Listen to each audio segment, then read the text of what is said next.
Good morning. ગઈકાલે આપણે વ્યતિકરણનો experiment જે પાણીવાળો હતો એ મેં લિંક મોકલેલી હતી, એની આપણે ચર્ચા જોઈ લીધી. બરાબર.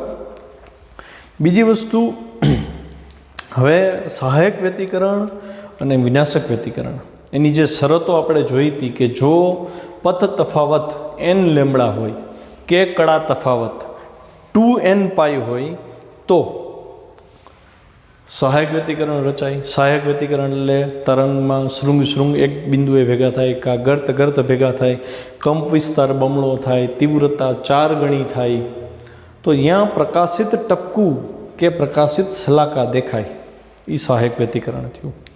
બીજી વાત આવે વિનાશક વ્યતિકરણની. વિનાશક વ્યતિકરણમાં આપણે જોયું કે જો પથ તફાવત n+1/2 લેમ્બડા હોય અથવા 1/2 ને કોમન બારે કાઢ લઈ તો 2n+1 બ્રેકેટની બારે લેમ્બડા/2 હોય તો, અથવા કડા તફાવત n+1/2 અને બારે આવી જાય 2π, તો એવા કિસ્સામાં વિનાશક વ્યતિકરણ રચાય. એક ગર્ત એક શૃંગ ભેગું થાય, નેટ એમ્પ્લિટ્યૂડ 0 થાય, એના લીધે તીવ્રતા 0 થાય અને ત્યાં અપ્રકાશિત બિંદુ કે અપ્રકાશિત શલાકા રચાય, જેને વિનાશક વ્યતિકરણ આપણે નામ આપ્યું. હવે આગળની થિયરી. જો બે ઉદ્ગમોથી કોઈ બિંદુ પાસે પથ તફાવત ફાઈ હોય તો તે બિંદુ પાસેની તીવ્રતાનું સૂત્ર કેટલું? તો એને સમજીએ. માની લો કે આ સ્ક્રીન છે, આ આપણો સોર્સ S1 છે, આપણો સોર્સ S2 છે. અહીંથી માની લો કે હું એક બિંદુ G પસંદ કરું છું, તો અહીંથી તરંગ આવી રીતે નીકળે છે અને અહીં પહોંચ્યું. તો તમે જો એક તરંગ, બીજું તરંગ, ત્રીજું તરંગ, અહીંયા ચોથું પૂરું નથી થયું. ખ્યાલ આવ્યો? એવી જ રીતે અહીંથી 1, 2, 3 અને ચોથું. તો અહીં જો અહીંયા ચોથું સમથિંગ આવે, અહીંયા ચોથું તો પ્રોપર નહીં લઈએ આપણે, 3.5 જ લઈએ એટલે આપણને મજા આવે ગણવાની. તો હું એવું કહું કે ભાઈ આ બે અહીંયા જ્યારે પહોંચે છે ત્યારે કડા તફાવત એક્ઝેક્ટ π/2ના પદમાંય નથી, એક્ઝેક્ટ 2πના પદમાંય નથી. મતલબ સહાયક વ્યતિકરણ છે કે વિનાશક વ્યતિકરણ હજી નક્કી થઈ શકે એમ નથી. ધારી લ્યો કે આ બે વચ્ચે જે કડા તફાવત છે એ ફાઈ છે. હું કહી શકું આ થોડુંક લેટ પહોંચશે, આ જ્યારે ફટાફટ પહોંચી જશે. તો કડામાં આ પાછળ થયું, આ કડામાં આગળ થયું. તો એવા કિસ્સામાં હું S1 બરાબર શું લઉં? તો કે આપણને ખબર છે કે S1માંથી જે વેવ નીકળે એને આપણે કે A cos ωt થી દર્શાવી છીએ. આ આગળ હાલે છે એટલે S2 બરાબર હું એવું લખું A cos ωt + φ જેટલું એ આગળ પહોંચી જાય છે. આ બેનો કડા તફાવત લીધો આપણે φ. તો સવાલ એ છે કે આવો જ્યારે કિસ્સો હોય તો હવે G બિંદુએ જે પ્રકાશિત ભાગ રચાય, અપ્રકાશિત ભાગ રચાય, કે એવું બને કે પ્રકાશિત અને અપ્રકાશિતની વચ્ચેનો ક્યાંકનો ભાગ હોય કે પ્રકાશિત જે ટપકું છે એની તીવ્રતા મેક્સિમમ કરતાં થોડીક ઓછી છે અને અપ્રકાશિત કરતાં થોડીક વધારે છે. તો અહીંયા તીવ્રતા એક્ઝેક્ટ કેટલી છે જે કોઈ પણ બિંદુએ એનું સૂત્ર તારવવાનું છે. તો એમાં ટ્રિગોનોમેટ્રીમાં આપણે જવું પડશે. આ ડાયાગ્રામમાં આ સોર્સ આને S1 કહી દઈએ, આ સોર્સ S2 છે. આ જે લાઈન છે ને એને ધ્યાનથી સમજજો. આ લાઈન બીજું કાંઈ નથી પણ શૃંગ જે ભેગા થતા હતા ને એને દર્શાવતી લાઈન થઈ. મતલબ અહીંયા પ્રકાશિત શલાકા, પ્રકાશિત શલાકા, પ્રકાશિત શલાકા, પ્રકાશિત શલાકા અને વચ્ચેનો ભાગ જે ખાલી છે એ અપ્રકાશિત શલાકા છે. પ્રકાશના કિરણો આ માધ્યમમાં આગળ વધે ને અહીંયા ક્યાંક સ્ક્રીન હશે તો અહીંયા પ્રકાશિત શલાકા, અપ્રકાશિત, પ્રકાશિત એવી રીતે આખી અરેન્જમેન્ટ થઈ છે. તો એમાં રેન્ડમ મેં કોઈ એક બિંદુ ચૂઝ કરી લીધું G. તો તમે જો આનો પથ તફાવત, આની લંબાઈ અલગ છે, આની લંબાઈ અલગ છે, તો પથ તફાવત કંઈક મળે. પથ તફાવત કંઈક મળે છે તો કડા તફાવતે કંઈક મળે. ધારી લો કે એ કડા તફાવત φ છે તો તમને કીધું છે કે G બિંદુએ તીવ્રતા કેટલી હશે. ચલો જોઈએ. આકૃતિમાં દર્શાવ્યા પ્રમાણે બિંદુ G ધારી લ્યો અને આ બિંદુએ ધારો કે સ્થાનાંતરનો પથ તફાવત φ છે. ખરેખર અહીં પથ તફાવત ન આવે, તમારી PDF ફાઇલમાં જોજો કડા તફાવત આવે. સ્થાનાંતરનો કડા તફાવત φ છે. જો S1 દ્વારા ઉત્પન્ન થતા તરંગનું G પાસે સ્થાનાંતર y1 બરાબર a cos ઓમેગા t હોય. એ ક્વેશ્ચનમાં એ પદ તફાવત લખ્યું, અહીંયા કળા તફાવત આવે, બરાબર. તો y1 બરાબર a cos ઓમેગા t થયું S1 માટે. તો S2 દ્વારા ઉત્પન્ન થતા તરંગનું G પાસે સ્થાનાંતર y1 a cos omega t plus 5 થયું, કેમ કે અહીંયા નજીક પહોંચી જાય છે ને, એટલે S2 છે એ જે તરંગ ઉત્પન્ન કરે ને કળામાં આના કરતાં આગળ છે, એટલે મેં 5 જેટલો આગળ દર્શાવી દીધો. હવે આ બેનો તફાવત લ્યો કળાનો, તો ઓમેગા ટી અને ઓમેગા ટી પ્લસ 5ની માનાંકમાં બાદબાકી કરો તો 5 જેટલો કળા તફાવત આવ્યો, એટલે કળા તફાવત કર્યું. એટલે PDF ફાઇલમાં ચેક કરજો, સુધારો કરવો પડશે રકમ ક્વેશ્ચનમાં. હવે સંપાતપણાનો સિદ્ધાંત હું G બિંદુએ લાગુ પાડું તો બેનો સરવાળો થાય, એટલે y બરાબર y1 પ્લસ y2 થાય. તો y1ની કિંમત હતી a cos ઓમેગા ટી, y2ની કિંમત હતી a cos omega t plus 5. Clear આટલું? હવે a કોમન કાઢી લીધા મેં, આ cos ઓમેગા ટી, આ પ્લસ અને આ cos ઓમેગા ટી પ્લસ 5 થયું. ક્લિયર છે આટલું? હવે ધ્યાનથી જોજો, આને હું a ધારી લઉં અને આ આખાને હું b ધારી લઉં. આ a છે, આ b છે, તો શું થાય? તો cos a plus cos b ની કિંમત શું થાય? 2 cos a minus b by 2 cos a plus b by 2. પહેલાં ખરેખર આ પદ આવે, પછી આ ગુણાકાર છે, આડું ઉડું થાય તો કંઈ વાંધો ન આવે. તો પહેલાં હું આ બેની બાદબાકી કરું, ઓમેગા ટીમાંથી આ બાદ કરો તો omega T minus omega T નીકળી ગયું ને વધ્યું -5. તો cos -5, cos યુગ્મચરણ વિધેય છે એટલે cos -5 cos 5 જ થશે, એટલે અહીં વધ્યું cos 5 અને જે છેદમાં 2 હતા એ 2, પછી આગળ 2 હતા એ આ 2, એ તો કોમન હતો જ. હવે બેનો સરવાળો એટલે omega t plus omega t, 2 omega t plus 5, 2 omega t plus 5 by 2 થયા. તો 2 ઓમેગા ટી પ્લસ 5 બાય 2 છે, તો 2 બેને સેપરેટ આપું તો આના 2 કટ થઈ ગયા હોય ને, આ 2 ઓમેગા ટી બાય 2 જ હતા, 2 કટ થઈ ગયા, એટલે ઓમેગા ટી પ્લસ 5 બાય 2 વધ્યું. તો હવે આ જે પદ થયું છોકરાઓ, આને કહેવાય પરિણામી બિંદુએ જે સ્થાનાંતર મળ્યું એનો કંપ વિસ્તાર. કંપ વિસ્તાર જો અહીંયા કળા તફાવત ઉપર આધાર રાખે છે. પરિણામી સ્થાનાંતરનો કંપ વિસ્તાર 2a cos 5 બાય 2 તથા G પાસે તીવ્રતા I ચલે છે 4a² cos સ્ક્વેર 5 બાય 2 થાય. કેમ? તો કે કંપ વિસ્તાર આ છે, તો તીવ્રતા જે છે આના વર્ગના સમપ્રમાણમાં, એટલે આનો વર્ગ કરી નાખો એટલે સમપ્રમાણ આવ્યું.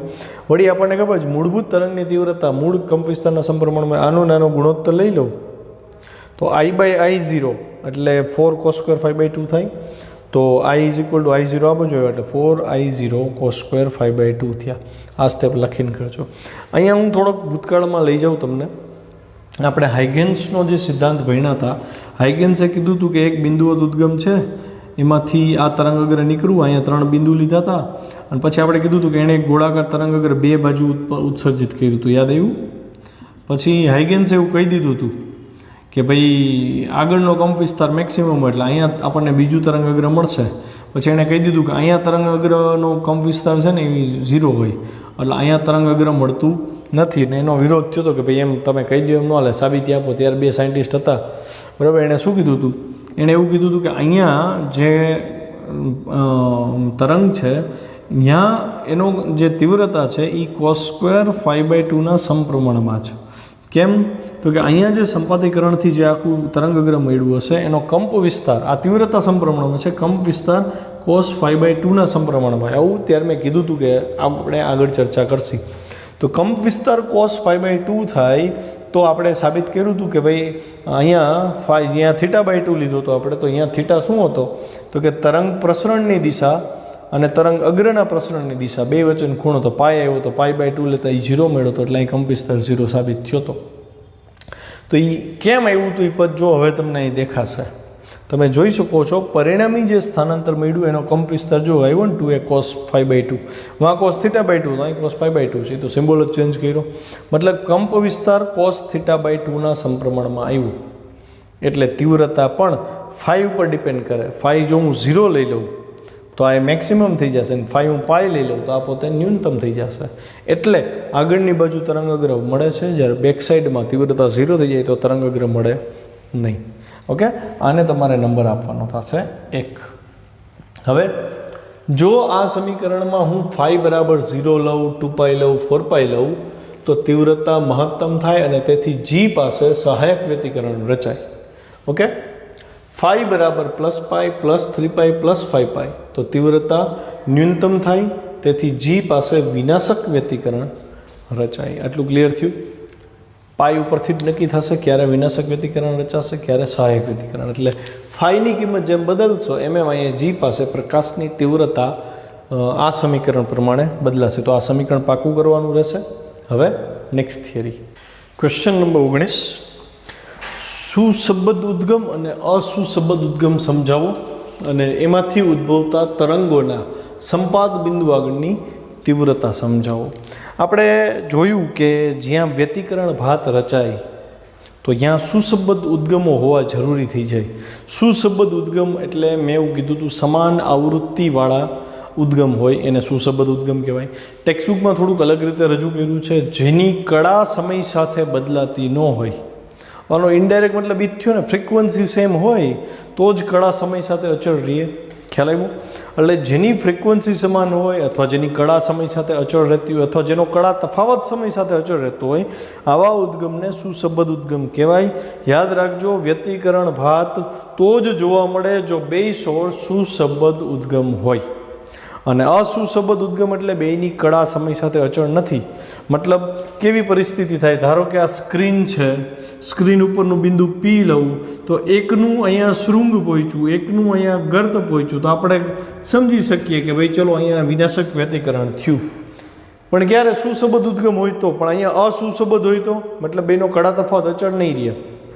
આનું શૃંગ અને ગર્ત છે, વળી સેકન્ડના 1 અબજમાં ભાગમાં આ ગર્ત છે એ પાછું શૃંગ થઈ જતું હોય અને હજી આની કળા બદલવાને સમય લાગતો હોય. મતલબ બેનો કળા તફાવત સમય સાથે બદલાય તો એવું બને કે અહીંયા શૃંગ ભેગા થઈ જાય, વળી 10⁻⁹ સેકન્ડના સમયગાળામાં વળી અહીં ગર્ત થઈ જાય. મતલબ શું થયો તો કે પી બિંદુએ શૃંગ અને ગર્ત ભેગા થાય છે એ ફિક્સ નથી. કેમ તો કે અસુસંબદ્ધ ઉદ્ગમ છે, ફ્રિકવન્સી અલગ છે, કળા તફાવત સમય સાથે બદલાયા રાખે છે. એનો મતલબ પી બિંદુએ તરંગનું શૃંગ પહોંચશે કે ગર્ત પહોંચશે એ સાથે જ પહોંચશે કે અચળ રીતે પહોંચશે એવું નક્કી નથી રહેતું. તો એવા કિસ્સામાં ત્યાં ભાત રચાવાને બદલે બેની તીવ્રતાનો સાદો સરવાળો જ થાય છે. પણ જો સુસંબદ્ધ ઉદ્ગમ હોય તો આપણે એવું કહી શકીએ કે તો અહીંયા તીવ્રતા 4 ગણી જોવા મળી. બરાબર છે? તો જોઈએ થિયરીમાં કેવી રીતે આગળ વધવું છે. જો બંને ઉદ્ગમો સમાન કળામાં દોલન કરતા હોય, એટલે કે એની આવૃત્તિ સમાન હોય તો જ આ શક્ય બને, અથવા તેમના દોલનની કળાનો તફાવત સમય સાથે અચળ રહેતો હોય, એટલે કે પી બિંદુએ કળા તફાવત 2π નો આવતો હોય તો ભાઈ 1 કલાક પછી કળા તફાવત 2π હોવો જોઈએ, 1 સેકન્ડ પછી 2π હોવો જોઈએ, 10⁻⁹ સેકન્ડ પછી 2π જ હોવો જોઈએ. જો એવું થાય તો એવા ઉદ્ગમને સુસંબદ્ધ ઉદ્ગમ કહેવાય. ઇંગ્લિશમાં કહેવાય કોહિરન્ટ સોર્સિસ. શું કહેવાય ઇંગ્લિશમાં? MCQ કામ આવશે, કોહેરન્ટ સોર્સિસ. વ્યતિકરણ ભાતમાં કોઈ પણ બિંદુ પાસે તીવ્રતા સમય સાથે બદલાતી ન હોય તો જ વ્યતિકરણ રચાય. તીવ્રતા બદલાય રાખે તો વ્યતિકરણ થાય જ નહીં. તો તેવા વ્યતિકરણને સ્થિત વ્યતિકરણ કહેવાય. આ જે વ્યતિકરણ થયું સ્થિત વ્યતિકરણ થયું. સ્થિત વ્યતિકરણ માટે બે ઉદ્ગમો સુસંબદ્ધ હોવા જરૂરી છે. તો જ ઓલા પાણીના એક્સપેરિમેન્ટમાં વચ્ચે તમે જોયું હતું કે અમુક જગ્યાએ કંપ વિસ્તાર મળતો જ નહોતો, તો એ શું થયું? અપ્રકાશિત સલાકાવાળો ભાગ થયો, જ્યાં શૃંગગર્ત ભેગા થતા હતા. જ્યાં તમને તરંગોવાળો ભાગ મળતો હતો એના કંપ વિસ્તાર વધેલા હતા, તો એ શું થયું? એ શૃંગ અથવા ગર્તવાળો ભાગ થયો. સ્થિત વ્યતિકરણના મહત્તમ અને ન્યૂનતમના સ્થાન સમય સાથે બદલાશે નહીં. મહત્તમ એટલે પ્રકાશિત ભાગ, ન્યૂનતમ એટલે અપ્રકાશિત ભાગ. જ્યાં કંપ વિસ્તાર મહત્તમ છે, કંપ વિસ્તાર ન્યૂનતમ છે, એ સમય સાથે નહીં બદલે. કેમ તો કે કળા તફાવત સમાન છે અથવા કળા સમાન છે, તો એ સુસંબદ્ધમાં થાય ને સ્થિત વ્યતિકરણ તો જ રચાયું કહેવાય. જ્યારે બે દોલન કરતા ઉદ્ગમો વચ્ચેનો કળા તફાવત સમય સાથે બહુ ઝડપથી બદલાતો હોય ત્યારે આવા ઉદ્ગમોને અસુસંબદ્ધ ઉદ્ગમ કહેવાય. જોજો, બે દોલન કરતા ઉદ્ગમ છે, એનો કળા તફાવત સમય સાથે બહુ ઝડપથી બદલાય. બરાબર? તો એનું ઉદાહરણ આપું તમને. માની લો કે મેં તમને જે પાણીનો એક્સપેરિમેન્ટ કરવાનું કીધું તો એમાં મેં કીધું હતું બે પેનને સાથે જ દોલન કરાવવાના છે. યાદ છે? મતલબ બેની ફ્રિકવન્સી સેમ આપી, મતલબ બેની કળા સમાન રાખી. પણ હવે માની લો આવી રીતે થતું હોત તો બેની કળાનો તફાવત છે એ રેન્ડમ બદલાય જ રાખે તો એ તમે હવે એનો ટ્રાય કરજો તો તમને એમાં ભાત જોવા નહીં મળે, તમને એમાં ડિસ્ટર્બ થયેલું પાણી જ જોવા મળશે. જો એવું થાય તો આવા ઉદ્ગમને અસુસંબદ્ધ ઉદ્ગમ કહે છે. જ્યારે અસુસંબદ્ધ ઉદ્ગમોમાંથી ઉત્પન્ન થતા તરંગો ના સંપાતીકરણના લીધે ફક્ત પ્રકાશની તીવ્રતાઓ એકબીજામાં ઉમેરાય છે. આમાં કેમ 4 ગણી થતી હતી એવું નહીં, આમાં સરવાળો થાય, I1 વત્તા I2 થશે. તેથી બે પ્રકાશ ઉદ્ગમો દિવાલને પ્રકાશિત કરે. મતલબ તમે રૂમમાં જ્યારે બે લાઇટ ચાલુ કરો ને તો રૂમમાં પ્રકાશ ફેલાય છે. આપણને ક્યાંય ફ્રિન્જીસ જોવા મળતી નથી, વ્યતિકરણ શલાકાઓ જોવા મળતી નથી. કારણ તો કે એની કળા અને આ લાઇટની કળા, તમારા રૂમમાં જો બે લેમ્પ હોય તો એની કળા સમાન છે નથી, એટલે આવું થાય છે. તો મતલબ જ્યારે તમારે વ્યતિકરણ ભાત જોતી હોય તો તમે જે બે સોર્સ લીધા છે તમે પહેલેથી એવું એરેન્જમેન્ટ કરો કે બેયની કળા સમાન હોય. તો એવું કેમ કરવું એ થોડી ખબર પડે આની કળા શું હશે, આની કળા શું હશે. તો થોમસ યંગે એના માટે બહુ ઇઝી એક્સપેરિમેન્ટનું સેટલમેન્ટ આપ્યું કે આવી રીતે ગોઠવીએ ને તો આપણને એવા બે સોર્સ મળી જાય જેની કળાઈ સમાન હશે, કંપ વિસ્તારે સમાન હશે, ફ્રિકવન્સી પણ સમાન હશે, એટલે એ સુસંબદ્ધ ઉદ્ગમ બને. અને એવા કિસ્સામાં આપણને પ્રકાશિત અપ્રકાશિત પ્રકાશિત અપ્રકાશિત શલાકાઓ જોવા મળશે. ખ્યાલ આવ્યો? જ્યારે અસુસંબદ્ધ ઉદ્ગમમાં તમને આખા રૂમમાં લાઇટ ફેલાયેલું જોવા મળે, આ દિવાલ ઉપર તમને પ્રકાશ ફેલાયેલો જોવા મળે, એનો મતલબ આની ઇન્ટેન્સિટી I1 આમાં પડી, આની ઇન્ટેન્સિટી I2 આમાં પડી, તો તમને અહીંયા જે પ્રકાશિત ભાગ દેખાય છે એ I1 પ્લસ I2 છે, 4I0 નથી. ખ્યાલ આવી ગયો? જો બે ઉદ્ગમોનો પદ તફાવત અચળ ન હોય, અચળનો એટલે કળા મતલબ આવી રીતે પદ તફાવત બેયનો બદલી ગયો, જો એકનું શૃંગ એકનું ગર્ત, વળી પાછા બે ભેગા હાલતા હોય, વળી પાછા આગળ પાછળ થઈ જાય, આ રીતની પરિસ્થિતિ થાય ત્યારે વ્યતિકરણ ભાત પણ સમય સાથે બદલાય.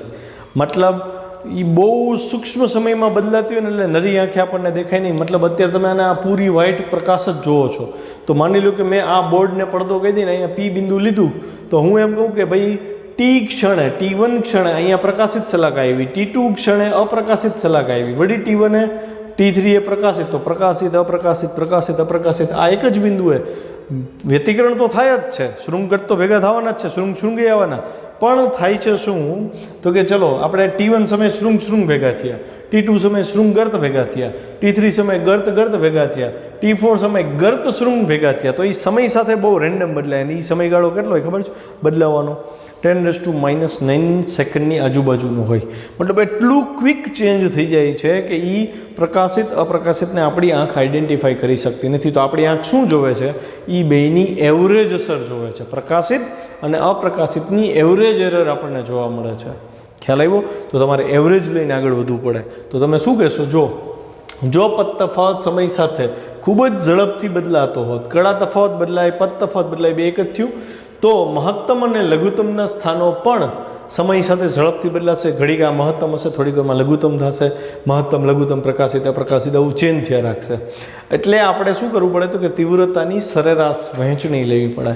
તો આપણું તીવ્રતાનું સૂત્ર આપણે શું થયું આગલા ક્વેશ્ચનમાં? I બરાબર 4I0 cos² 5/2 હતું, એનું એવરેજ લેવું પડે. તો જો આપણે એવરેજ લીધી તીવ્રતા, average I is equal to 4I0 તો કોન્સ્ટન્ટ હતો, આની એવરેજ આવે છોકરો. અહીંયા 5 સમય સાથે બદલાતું વિધેય થયું.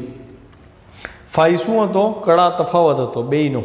અને આપણે વાત થઈ ને કળા તફાવત સમય સાથે ખૂબ ઝડપથી બદલાય છે, મતલબ 5 સમય સાથે બદલાય છે, મતલબ 5 સમયનું વિધેય થયું.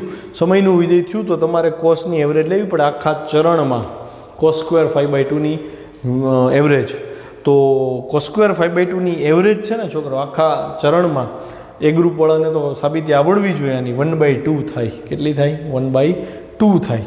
બરાબર. બાકી બી ગ્રુપવાળાએ યાદ રાખી લેવું કે ભાઈ એવરેજ cos² 5/2 1/2 થાય. બાકી ક્યાંક MCQ આવશે ત્યારે આની ડિટેલમાં ચર્ચા તો હું ત્યારે સાબિત કરતા શીખડાવીશ કેમ 1/2 થાય.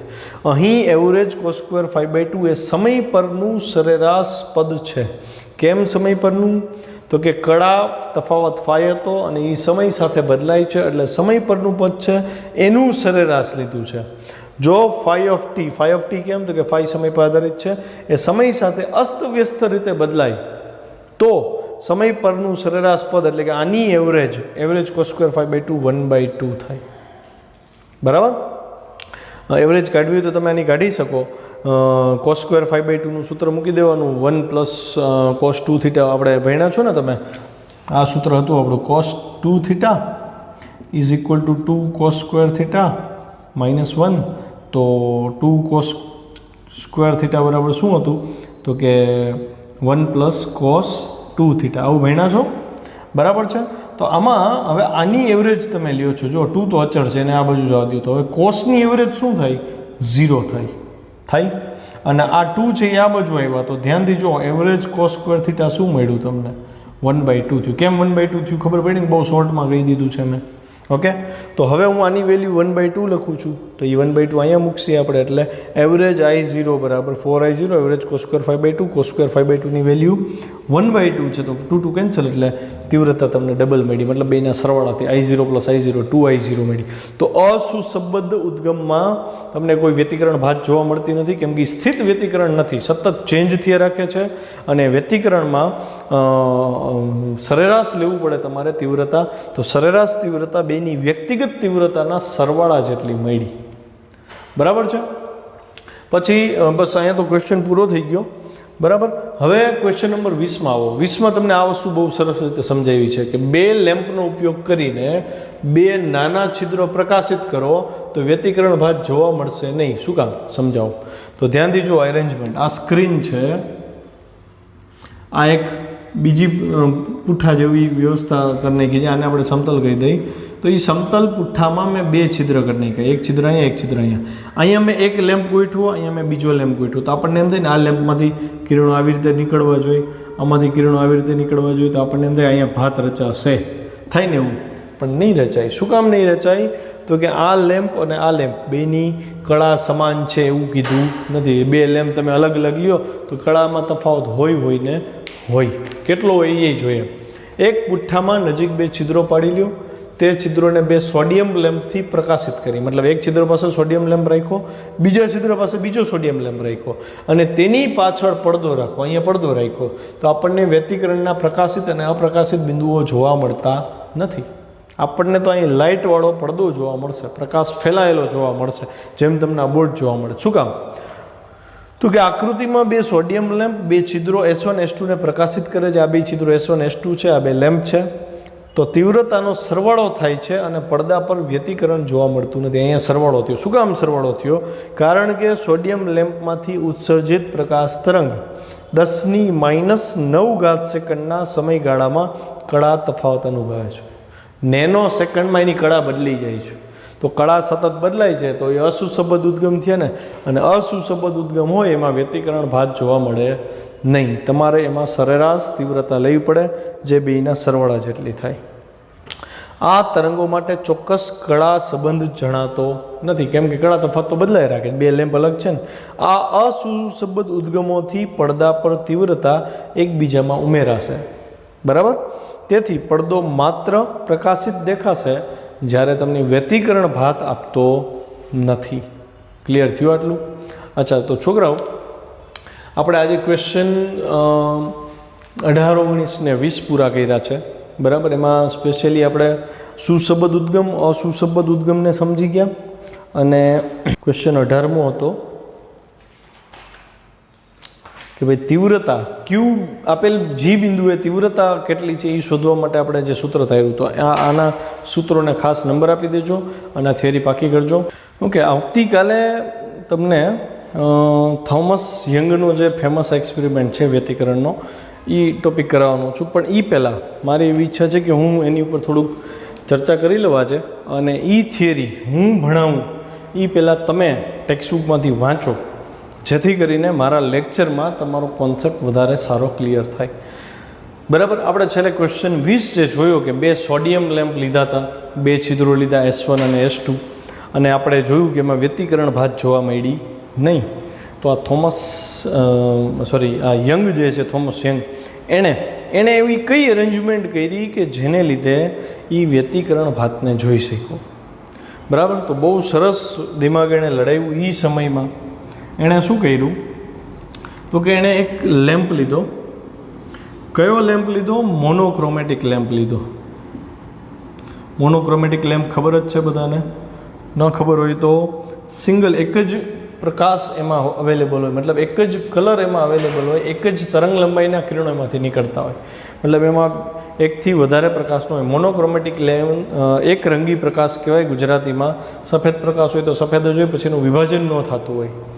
એને એણે મૂળ સોર્સ તરીકે લીધો. અહીંયા એણે લેમ્પ ગોઠવો, પછી એણે શું એરેન્જમેન્ટ કરી તો કે અહીંયા એક પુઠ્ઠું ગોઠવી દીધું. સમજજો ધ્યાનથી, આ પુઠ્ઠું ગોઠવી દીધું. આપણે આ જે વિઝ્યુલાઇઝ કરી છે એ આપણે ઉપરથી વિઝ્યુલાઇઝ કરી છે, મતલબ અહીંયા લેમ્પ છે, અહીંયા એક પુઠ્ઠું છે, બીજું પુઠ્ઠું અહીંયા છે ને એની પછી સ્ક્રીન છે. આવી એરેન્જમેન્ટ ઉપરથી જોઈ છે, એટલે પુઠ્ઠું આપણને સમતલ સ્વરૂપે નહીં, પુઠ્ઠાની ઉપરની ધાર દેખાય ને એમ જોવાનું છે. બરાબર? તો આ એણે એક પુઠ્ઠું લીધું અહીંયા, પછી એણે બીજું પુઠ્ઠું અહીંયા લીધું એનાથી થોડુંક મોટું, અને પછી અહીંયા સ્ક્રીન ગોઠવી દીધી આવી રીતે. બરાબર? વ્યતિકરણ ભાત જોવા માટે જરૂરી છે બે સુસંબદ્ધ ઉદ્ગમો મળવા. સોડિયમ લેમ્પ પોતે મોનોક્રોમેટિક લેમ્પ છે, પણ એમાંય આપણે જોયું કે બે લેમ્પ લઈને બે છિદ્ર પાડ્યા તો એ બેયનો કળા તફાવત 10⁻⁹ સેકન્ડમાં બદલાઈ જતો હતો. મતલબ કળા તફાવત સમય સાથે બદલાઈ રાખે છે. તો એ બે સુસંબદ્ધ ન થયા. મોનોક્રોમેટિક બે હતા છતાંય. કેમ? તો કે માઇનોર ચેન્જ તો એમાં ફ્રિકવન્સીમાં આવ્યો અને એને લીધે વ્યતિકરણ રચાણું નહીં. તો એનો મતલબ એવો હોવો જોઈએ કે પ્રકાશનું જે તરંગ નીકળે છે એ કોઈ પણ રીતે અલગ પડવું જોઈએ નહીં, કળા તફાવત સેમ રહેવો જોઈએ. એટલે આણે શું કર્યું થોમસ યંગે? એણે એક છિદ્ર કરી નાખ્યું. બરાબર? હવે આમાંથી જે પ્રકાશના કિરણો નીકળે એ તો આવી રીતે નીકળવાના. કિરણો સ્વરૂપે વાત કરીએ તો હાઇગેન્સને ઇન્વોલ્વ કરી તો હાઇગેન્સે કીધું હતું કે ભાઈ બિંદુવત સોર્સમાંથી જે તરંગ અગ્રો નીકળે એ કેવી રીતે નીકળે? ગોળાકાર સ્વરૂપે નીકળે. તો એ ગોળાકાર તરંગ અગ્રો અહીંયા જે રહ્યા તો અહીંથી તો રિબાઉન્સ થઈ જશે, પણ આ ભાગ ખુલ્લો રાખ્યો ને આપણે અહીં છિદ્ર કરી નાખ્યું. સમજો, આ છિદ્ર છે, તો આ છિદ્ર એટલે બિંદુવત ઉદ્ગમ જ થયું. તો અહીંયાથી જે ભાગ નીકળ્યો તો પ્રકાશનો એ ફરીથી અહીંયા ગોળાકાર તરંગો ઉત્સર્જિત કરશે, એક શૃંગ, એક ગર્ત, આવી રીતે. એમ કરતાં કરતાં એ તરંગો અહીંયા આવ્યા હશે. હા કે ના? આટલું સમજાય ને? પ્રસરણ પાઈમાં તરંગ અગ્રોના જ સેન્સમાં વાત કરીએ તો થોમસ યંગે વિચાર્યું અહીંયા આપણે એક છિદ્ર કરી નાખી, એક છિદ્ર એણે અહીંયા કરી નાખ્યું, બીજું છિદ્ર એણે અહીંયા કરી નાખ્યું. હવે તમે વિચારો, આ પોતે આ આપણે અહીંયા લેમ્પ લીધો તો પછી આને આપણે ગોળાકાર તરંગ અગ્ર ઉત્પન્ન કરવાનું ઉદ્ગમ કહી દઈએ એટલે સોર્સ થયો. પછી એણે અહીંયા બે છિદ્ર કર્યા. આ ગોળાકાર તરંગ અગ્રો ગતિ કરતાં કરતાં અહીંયા જ્યારે પહોંચશે અહીંયા ત્યારે અહીંથી પાછા આ બે બિંદુ જ થયા ને, નાના સૂક્ષ્મ છિદ્ર એટલે બિંદુ થયા. એટલે અહીંથી જે પ્રકાશ આવ્યો એ તમે જોઈ શકો, આની કળા અને આની કળા અને પદ તફાવત બે કેવા થયા? સરખા થયા. એટલે અહીંથી અહીંયા જે તરંગ પહોંચ્યું એ ને અહીંથી અહીંયા જે તરંગ પહોંચ્યું એ બે સમાન કળામાં પહોંચ્યું. કળા બેની થઈ ગઈ સમાન. હવે તો કે અહીંથી વળી નવા તરંગ અગ્રો ઉત્સર્જિત થશે. તો હું એવું કહી શકું ને કે આ તરંગ અગ્ર અને આ તરંગ અગ્ર બે સમાન કળામાં હશે. એને સમાન કળામાં થવું જ પડે, કારણ કે આ એ બેને જોડતા લંબ દ્વિભાજક ઉપર સેટ કરેલું છે. ખ્યાલ આવે છે? એનો મતલબ અહીંથી તરંગ પહોંચ્યું, માની લો કે અહીંથી આ 5 તરંગ પહોંચ્યા હોય, 5 કરી નાખજો મેળે, મારે કેટલા થયા? 4.5 થયા. તો ભાઈ અહીંથી ને 4.5 જ થાય. 1 2 3 4 અને 4.5. તો બેયના 4.5 ઉપર જો શૃંગ જ પહોંચ્યા તો અહીંયા શૃંગ પહોંચ્યા, તો અહીંથી જે પહેલું નીકળશે એ શૃંગ નીકળવું હશે. ખ્યાલ આવ્યો? પછી ગર્ત, પછી શૃંગ, પછી ગર્ત, ધીમે ધીમે એવી રીતે માધ્યમમાં આગળ વધતું જાય. ખ્યાલ આવ્યો? થોડાક સમય પછી આ શૃંગ આગળ નીકળી ગયું છે, વળી આગળ નીકળવું છે, એવી રીતે આનું શૃંગ આગળ નીકળતું જશે. તો તમે જોઈ શકો છો શૃંગ થોડુંક ક્રોસમાં ગયું છે. ખરેખર અહીંયા આવે, સેન્ટરમાં આવે, શૃંગ અહીંયા ભેગા થાય, અહીંયા ભેગા થાય. તો જ્યાં શૃંગ ભેગા થાય અહીંયા આપણને પ્રકાશિત શલાકા જોવા મળે. ખ્યાલ આવ્યો કે નહીં? બરાબર? એટલે આનો પરફેક્ટ ડાયાગ્રામ જો પરિકર લઈને દોરીએ ને તો એ સેન્ટરમાં જ આવવું પડે એને, આવી રીતે.